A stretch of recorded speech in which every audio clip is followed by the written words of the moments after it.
भोला सब दुख काटो महाराज 9 दिन में एक दिन अगर घर में ज्यादा बीमारी फैल रही हो, कोई ना कोई बीमार पड़ रहा हो, तो 1 लोटा पानी सुबह स्नान कर कर घर के चारों तरफ घुमाकर नीम के पेड़ के नीचे नवरात्र में डाल देना। महाराज 3 या 4 दिन लगेंगे, आराम लगना चालू हो जाएगा, घर से रोग दूर हो जाएगा। शिव महापुराण की कथा कहती है, देवी भागवत कहती है कि माता का 9 दिवस तक स्थान नीम के पेड़ के नीचे रहता है। इसलिए आज भी दक्षिण दिशा में देवी की मूर्ति नहीं बिठाते, नीम के पेड़ को साड़ी पहनाते हैं, नीम के पेड़ का ही मांग भरकर मंगलसूत्र पहनाकर नीम के पेड़ का ही श्रृंगार होता है और नीम के पेड़ की ही पूजन होती है। दक्षिण दिशा में माता की मूर्ति विराजमान नहीं करते नवरात्र में नीम के वृक्ष की पूजन करते, क्योंकि देवी भागवत में स्पष्ट कहा गया, नवरात्रि तक मां जगत जननी जगदम्बा 64 योगिनियों के साथ में नीम में विराजमान हो जाती।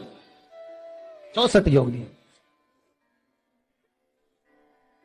घर के अंदर बैठकर आप 27 मनके की माला जप रहे हो, घर के अंदर बैठकर 30 मनके की माला जप रहे हो, घर के अंदर बैठकर 108 मनके की माला जप रहे हो।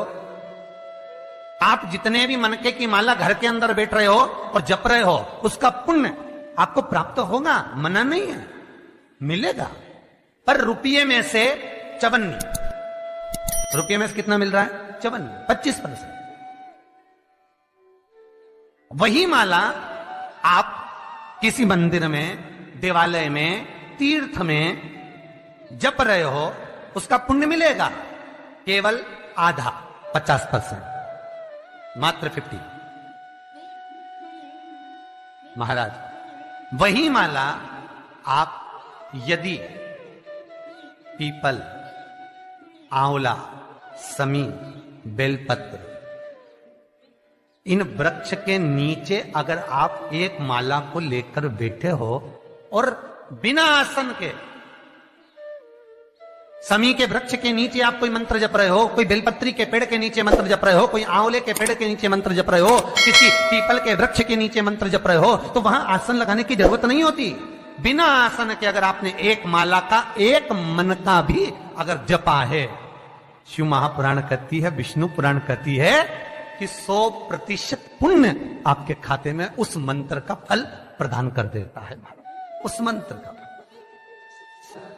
शिव महापुराण की कथा, लिंग पुराण की कथा, विष्णु पुराण की कथा, पद्म पुराण की कथा कहती है कि किसी वृक्ष के नीचे, जिन वृक्षों का गुणगान हमारे शास्त्र करते हैं, जिन वृक्षों का गुणगान हमारी पुराणे करती हैं, उन वृक्ष के नीचे अगर एक मंत्र का मन का भी फेरा जाए तो उसका पुण्य हजारों गुना प्राप्त हो जाता, आप रूप प्राप्त होता अपने आप।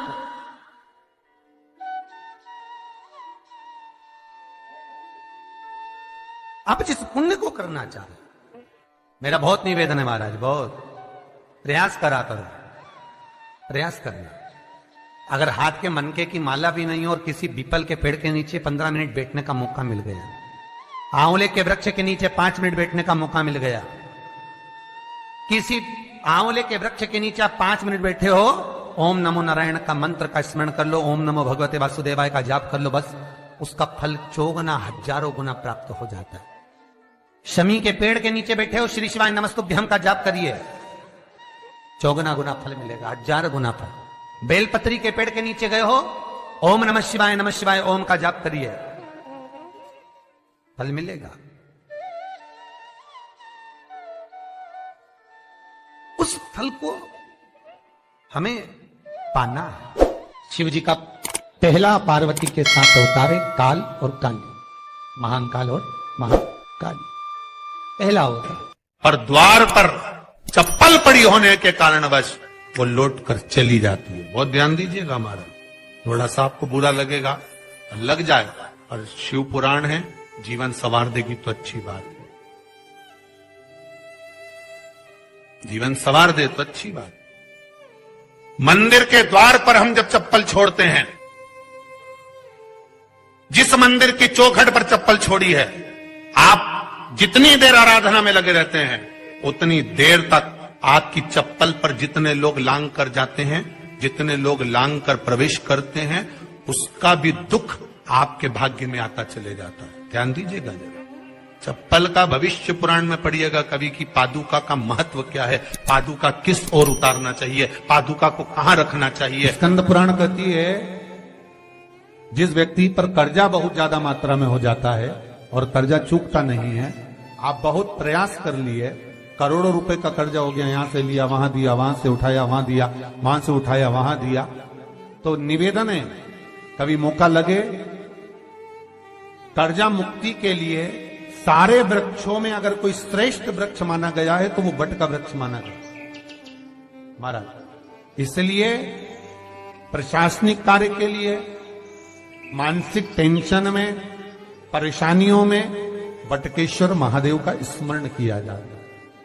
और यदि निवेदन करूंगा बहुत ज्यादा, यदि आपको कर्जा हो गया है, बहुत ज्यादा कर्जा हो गया और वो कर्जा चूक ही नहीं रहा, तो थोड़े दिन बड़ के पेड़ के नीचे आप वटकेश्वर महादेव के लिए 1 लोटा पानी, उसमें थोड़ा सा पिसा हुआ चावल पीस के गला लेना, चावल को और पीस लेना, पीस के उस पानी में मिला लेना और मिलाकर उसमें थोड़ी सी हल्दी पिसी हुई डालकर वटकेश्वर महादेव के नाम से बड़ के पेड़ के नीचे अपनी कामना कर कर जो कर्जा हुआ है उस कर्जे का भान देते हुए, स्मरण देते हुए छोड़ दीजिए।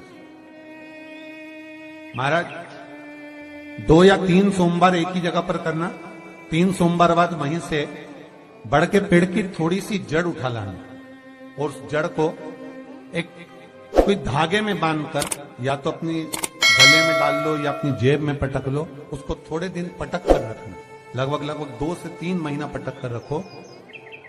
वो जड़ जैसे बड़ का पेड़ विस्तार होता है, पानी गिरे ना गिरे, जल वृष्टि हो ना हो, गर्मी पड़े ना पड़े, उसको कोई फर्क नहीं पड़ता, बड़ का वृक्ष आप रूप फैलता जाता, उसकी जड़ें अपने आप प्रबल होती है। उसी तरह ये वटकेश्वर महादेव कहीं से भी अगर जड़ आपके पास में रखी है 1 महीना, 2 महीना, 3 महीना तक, तो ये जड़ अपने आप लक्ष्मी को पकड़कर खींच कर लाती है और कर्जे से मुक्त कर देती है।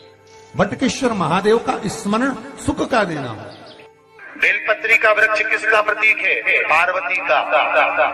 नीम का वृक्ष किसका प्रतीक है? जगदम्बा का। जिस व्यक्ति को ब्लड प्रेशर की बीमारी रहती हो, ऊपर नीचे ब्लड प्रेशर होता रहता हो, तकलीफ भोग रहे हो, बहुत कष्ट में हो, बार बार पसीना आ जाए शरीर पर, कुछ ना करिए, 1 लोटा पानी भरो, 7 पत्ती नीम की डालना, खाई की डालना, नीम, कड़वी नीम, मीठी नीम नहीं, कड़वी नीम, और साथ उसमें बेलपत्र डालना। जिस व्यक्ति का ब्लड प्रेशर हाई हो, लो हो, उसके कमरे में उसको प्लेट से ढक कर रख दी। सुबह स्नान कर वही व्यक्ति जिसका ब्लड प्रेशर ऊंचा नीचा होता है उसको शिव जी को समर्पित करना, शिव को चढ़ाकर उसी का पानी 7 बार उसी स्थान पर ग्रहण कर लेना। व्यक्ति का ब्लड प्रेशर बराबर हो जाता है। मात्र लगभग अगर सोमवार कर रहे हो तो 11 सोमवार करो, प्रतिदिन नियम से कर रहे हो तो 15 दिन कर लो, उसमें बराबर। फिर कभी जिंदगी में ब्लड प्रेशर की बीमारी चली ही जाती है। कोई बरसाती मेंढक मत बनना रे, बरसात आती है तो मेंढक बहुत सारे इकट्ठे हो जाते हैं, टर करते हैं। कई लोगों की आदत होती है, सावन का महीना आया तो मंदिर में भीड़, शिवरात्रि आई तो मंदिर में भीड़। हमें बरसाती मेंढक नहीं बनना कि सिर पे त्रिपुंड लगा लिया, गले में रुद्राक्ष की माला पहन ली, चोला बदल लिया, कपड़े बदल लिए और कपड़े बदलकर साधु संत बनकर, सन्यासी बनकर, तपस्वी बनकर छल करने के लिए, निंदा करने के लिए, बुराई करने के लिए, चुगली करने के लिए, अपशब्द करने के लिए, लोगों को घाटा पहुंचाने के लिए, लोगों के पांव खींचने के लिए बैठ गए। ये नहीं बनना हमको, हमें बरसाती मेंढक नहीं बनना। भगवान की कथा कहती है शिव को पाने के लिए कपड़े बदलने की जरूरत नहीं पड़ती, शंकर को पाने के लिए कलेजा बदला जाता है और शिव सांस ले जाता है।